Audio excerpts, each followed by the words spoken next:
Hello everyone, Paul here. In today's video we're going to be working on a PS3 RSX GPU. We're going to put new solder balls on the chip.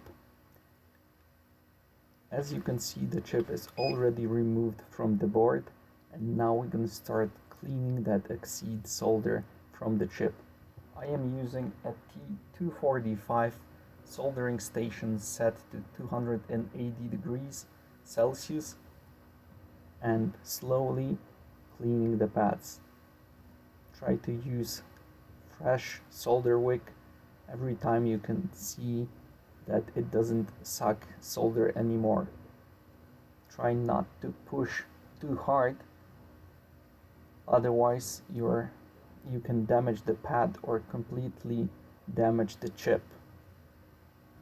Before you're gonna start working on it, it's really good to add some more fresh flux to make this work easier and continue working across the entire surface of the chip, taking time and keeping the pressure even.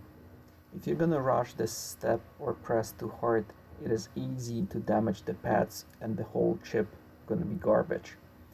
Again, do not rush, take your time. No solder residues can be found on the surface of this chip. So again, gently and slowly, no scratches.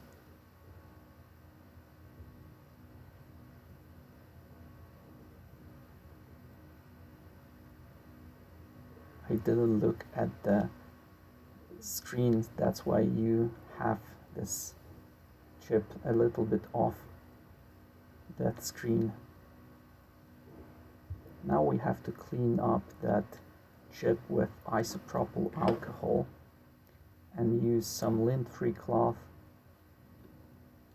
So as you can see, isopropyl alcohol from MG Chemicals, and use some toothbrush to clean the residues from the flux. Also take your time, the surface has to be completely clean. Wipe it off and this cloth will suck all of that residues with alcohol and the flux remainings.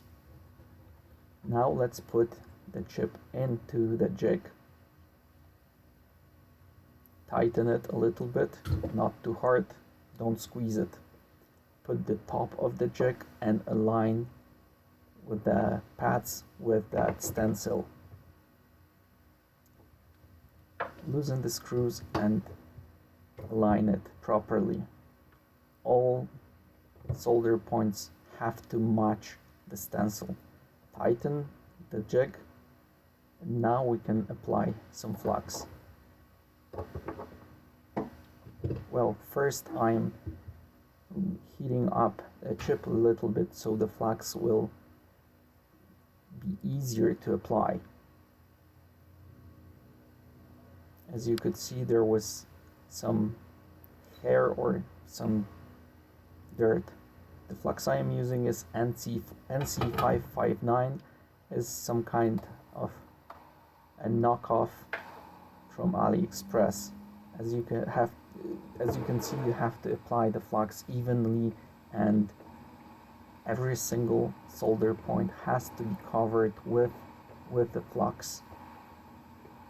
Also take your time, do not hurry up. Put the top of that stencil and add 0.6 millimeter solder balls.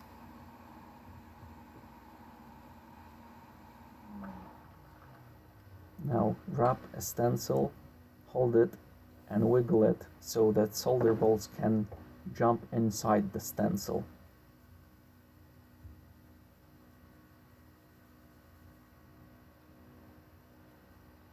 If you can see a point which is missing a ball, just wiggle it one more time, and every single hole has to be filled with a ball.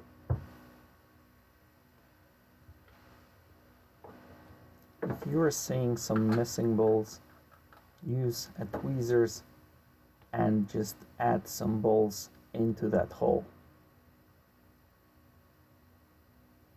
Sometimes it's not a very easy task, but everything has to be filled with balls.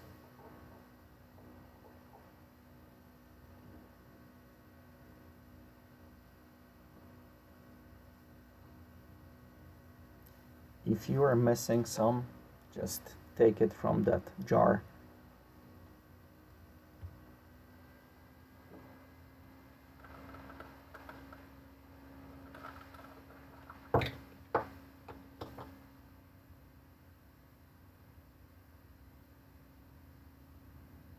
Always keep the jar closed to avoid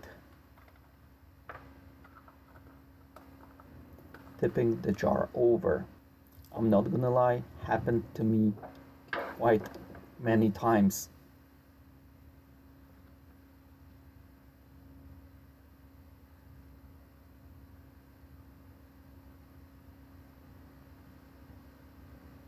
When you're gonna have all balls inside, just wiggle the top of the jig a little bit and you can remove it.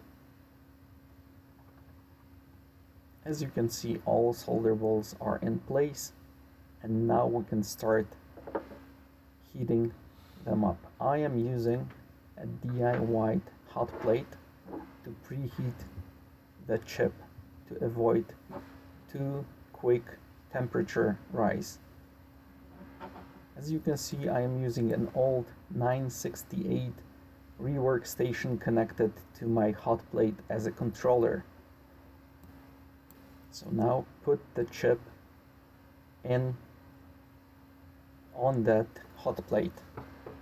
Wait a little bit to have it heated up, and then we can use a hot air station to heat the balls so they can melt in the pads.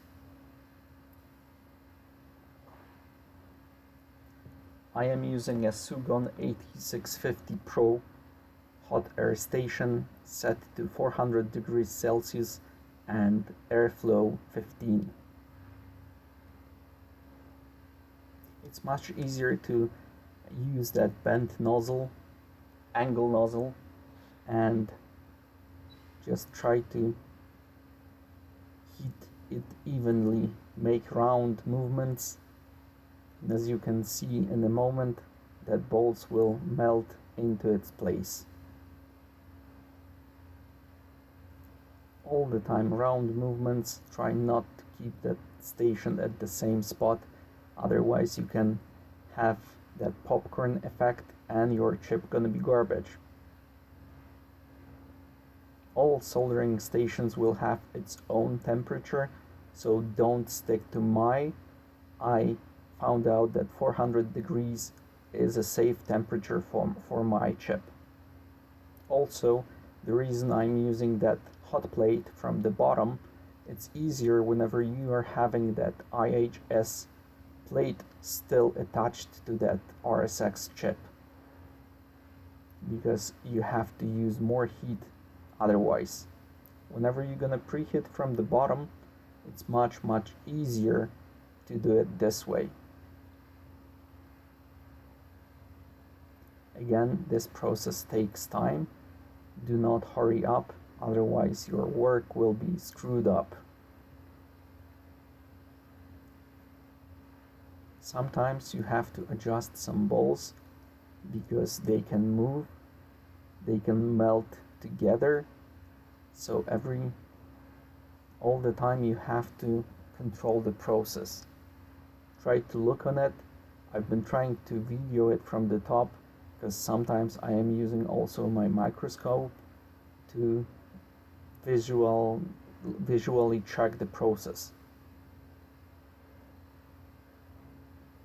Sometimes you have to remove one or two balls because they are trying to join together to the other one, but it's still doable.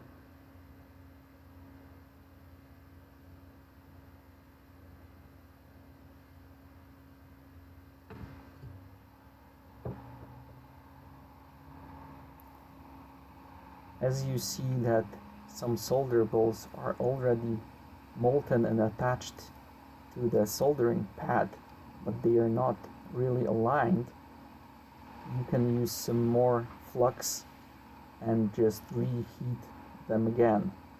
They will jump to its place and everything gonna be nice and smooth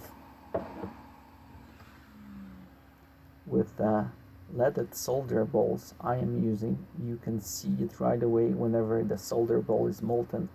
Then it is shiny.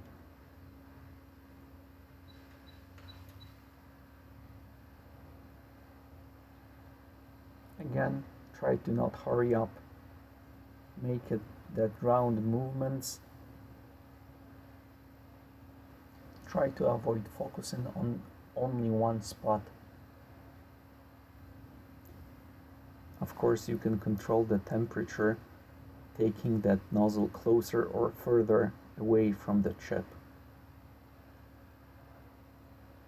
Do not focus on one spot, otherwise it will popcorn.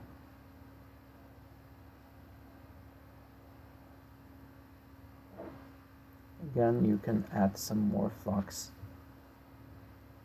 Well, maybe the reason it doesn't want to align is that I am using an knockoff Amtech NC559. I have it from AliExpress, so I don't believe this is original one. Maybe with a better flux, this process would be much more smooth. As you can see now, I'm removing the chip from that hot plate and let it cool down.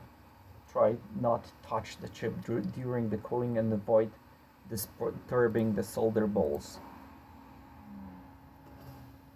Now you can visually check the alignment and use some lint-free cloth and isopropyl alcohol to clean the chip. Use an old toothbrush, old, maybe new one, to clean that balls from flux residue. Whenever the flux reached that high temperature, it was activated and it's not useful anymore. Again, cleaning is crucial. Whenever you're gonna see some dirt or spots, you can add some more alcohol and re-clean it.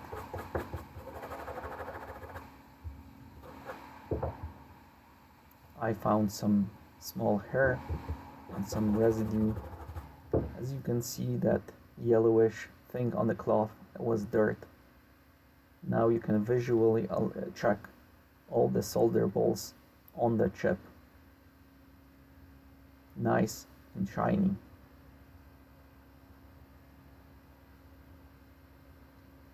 Of course, always keep your jig clean, so use some alcohol and cloth to clean your stencil right after your work is done.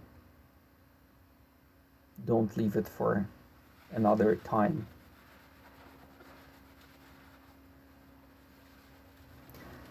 So this is my way how I am doing a reballing on this BGA chips. If you liked this video, consider subscribing, give me a thumb up. Thanks for watching. Till the next time.